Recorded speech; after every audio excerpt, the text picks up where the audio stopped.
Olá, criptomaníacos! O Bitcoin não está no all-time high, mas eu estou no ponto mais alto aqui de Lugano, no topo do Monte San Salvatore. Essa vista absurda, linda pra caramba. Esse aqui é o Lago Lugano, tá? É um lago enorme que cobre toda a região de Lugano. E hoje falaremos sobre alguns assuntos bem interessantes. O primeiro é o motivo do Bitcoin ter sua demanda aumentada absurdamente nos próximos anos. Isso tem a ver com mineração do Bitcoin. Por que a mineração vai ser tão importante na questão energética do mundo que a gente está passando agora? Estão vendo problemas na Europa, por exemplo, com energia, né? A Europa está sem energia, dependendo da Rússia, e o Bitcoin resolve esse problema. E também teremos aí uma análise sobre a Ethereum, logo após a vinheta.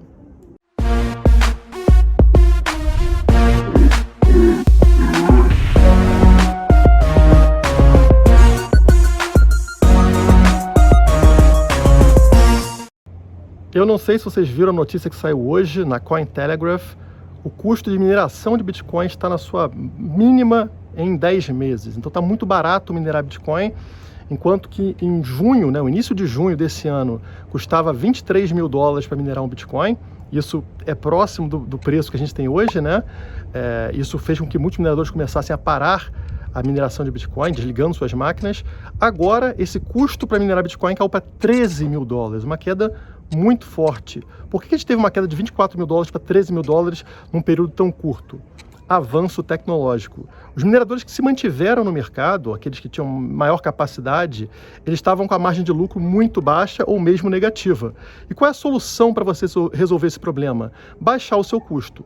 Então eles precisaram criar máquinas, desenvolver máquinas que pudessem minerar gastando menos energia elétrica. E foi isso que eles fizeram. Então são máquinas mais modernas agora, que consomem menos energia, permitindo aí mineração de Bitcoin a um custo médio de $13 mil. Então é muito interessante de perceber como o incentivo que o Bitcoin tem, né, facilita ali o avanço tecnológico, ajuda inclusive na questão de economizar energia, desenvolvimento de grid energético, que é como eles chamam aqui, né? E a gente teve várias palestras falando sobre isso e como esse desempenho do Bitcoin, essa ajuda do Bitcoin na cadeia energética mundial vai fazer com que a demanda por Bitcoin suba muito. Vocês sabem que na Europa agora estão com um problema energético muito grave, porque fizeram uma burrada lá de desligar usinas nucleares, que são energia limpa, mas vocês sabem como funciona, né? Pressão política, desligaram isso em vários países, ficando dependente de uma energia suja ou da energia lá do gás russo. E agora eles querem reverter isso. E a forma que eles estão entendendo que ser melhor para fazer isso é justamente utilizando o Bitcoin. Mas como assim, Guilherme? Bitcoin não é negativo, não consome energia elétrica que poderia estar indo para outro lugar?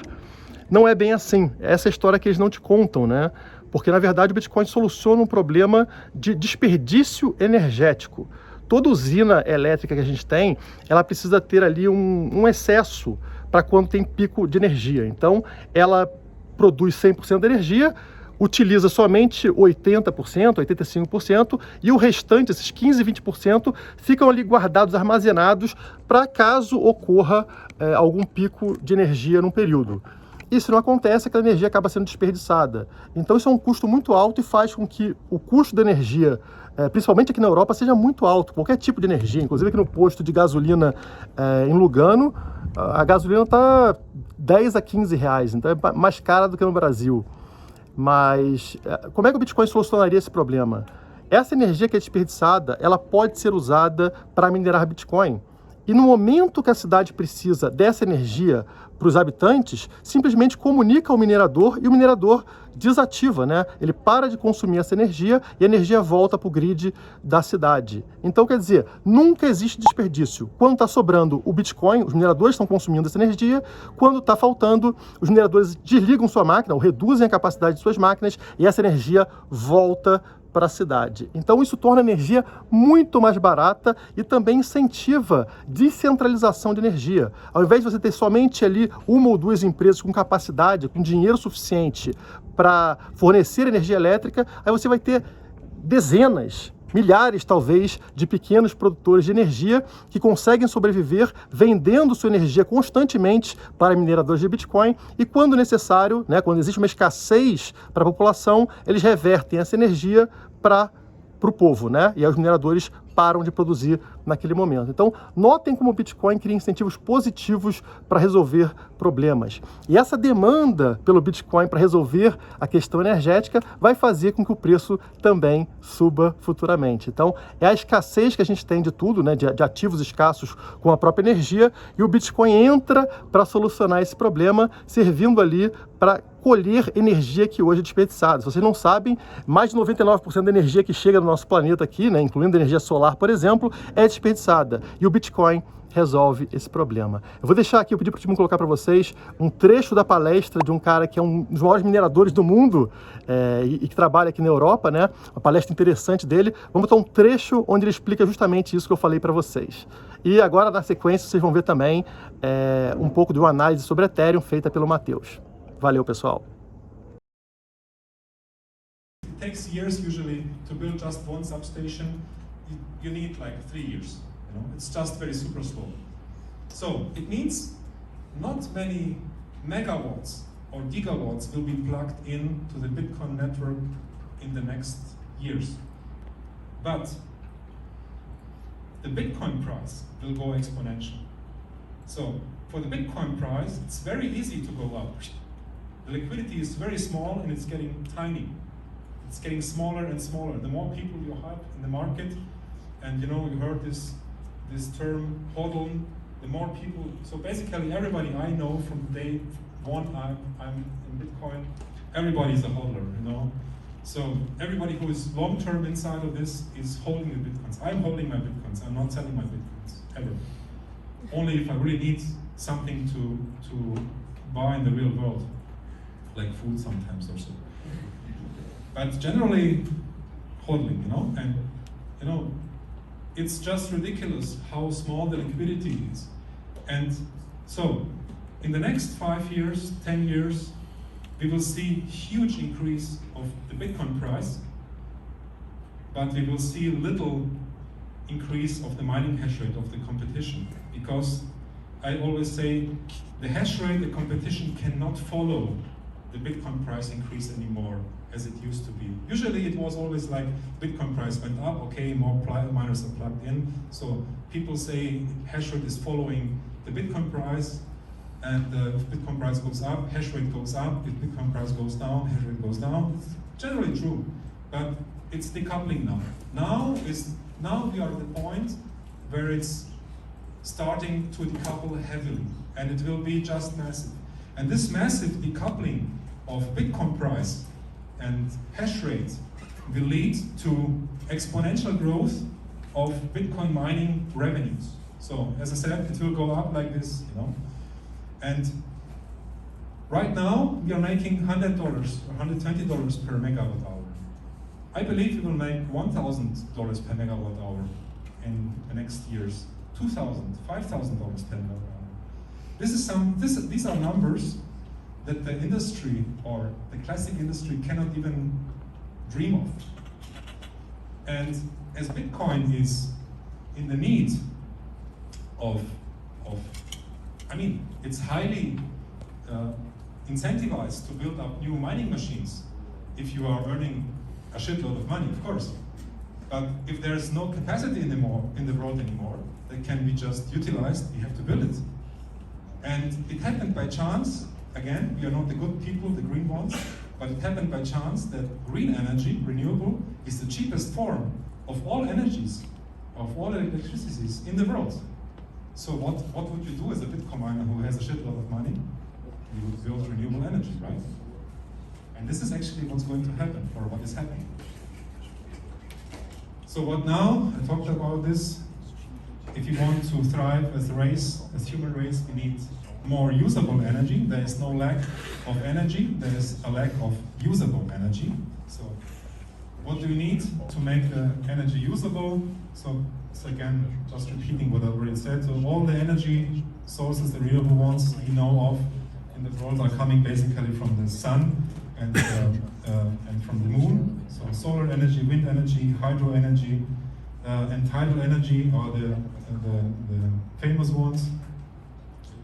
And here again, the world is not running out of energy, but out of usable energy, forms like electricity.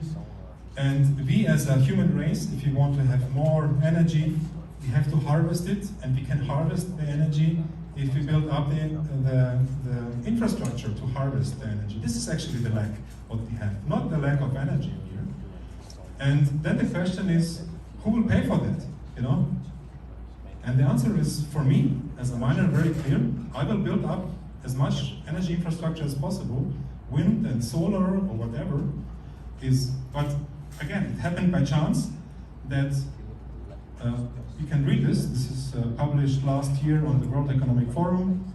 It happened by chance that renewable energy is the cheapest form of energy in terms of dollars, and what megawatts you get out on the other side ever. You know, it's the cheapest ever. So it's very natural. So imagine very high profits again on the Bitcoin mining side because of all these reasons I mentioned. And you are running out of electrical capacities. What will you do? You will build out a lot of these things here. And then people will say, okay, but this is again a waste of money and a waste of things. It's not. You're building up something that didn't exist.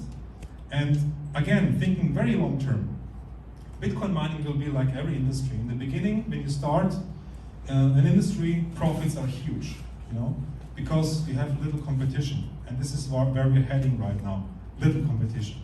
Through time, let's say 10 years, 20 years, it will develop into an industry where the margins shrink again. You know, it will go to some normal levels where you don't make an ROI in 2 months, but you will make ROI in 10 years. And then all of this energy infrastructure, many miners, I myself, most likely will say, okay, I will not do mining with this location, I will just plug it into the grid and sell the energy to somebody else who will pay for that.